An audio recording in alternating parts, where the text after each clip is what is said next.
مزماره بيخلي الشجر والحجر يرقص، أحيا أفراح في كل الصعيد، وصيته وصل محافظات مصر كلها. كبار نجوم المواويل أغانيهم مش بتنجح غير بيه، بيوصف الفرح والحزن والحنين والرجولة، وكل ده من غير كلمة واحدة. لما يبدأ يعزف الفرح كله يقوم من مكانه. كلامنا ده عن الريس محمد سيد النزاوي، تعالوا نشوف الفيديو ده ايه حكايته. من قلب الصعيد وسط النخل وصوت الربابة والفرح اللي ملوش آخر، وبالتحديد في محافظة سوهاج، بيطلع اسم كبير لما يتقال الناس كلها تسكت وتسمع وترقص كمان. الاسم ده هو محمد سيد النزاوي، الريس اللي مزماره مش بس بيتسمع، ده بيتحس، واللي فعلا زي ما بيقولوا عليه مزماره يرقص الشجر والحجر.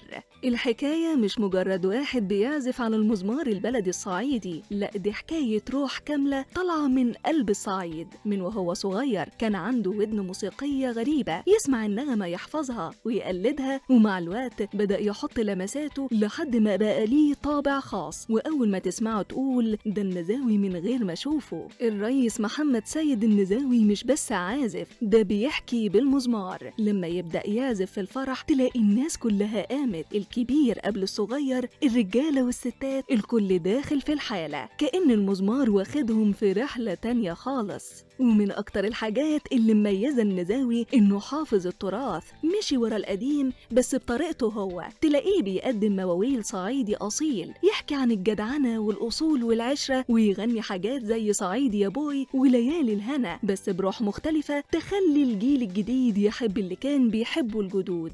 ده غير نفسه الطويل في المزمار، وتحس إن كل ما بيأدي ويشتغل مش بيتعب، لأ ده نفسه بيطول وبيطلع مزمار أجمل.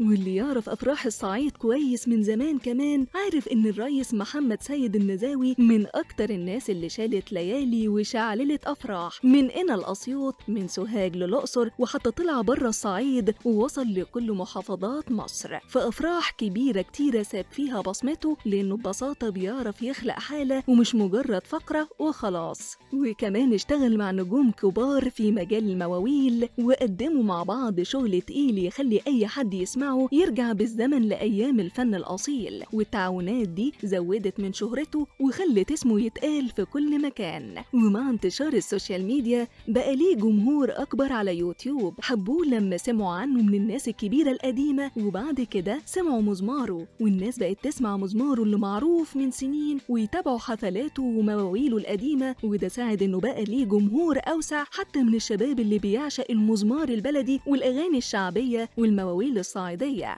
وظهر محمد سيد النزاوي كتير في برامج تلفزيونية، وكان زمان بيطلع في برامج التراث والأغاني الشعبية مع فرق المواويل الصعيدي. وفي الآخر نقدر نقول إن الريس محمد سيد النزاوي مش مجرد عازف مزمار، ده حالة فنية متكاملة، مدرسة في الفن الصعيدي، وصوت من أصوات التراث اللي لسه عايش وبيتنفس وسطنا. ولو سمعت مزماره مرة صدقني هتفضل فاكره طول عمرك.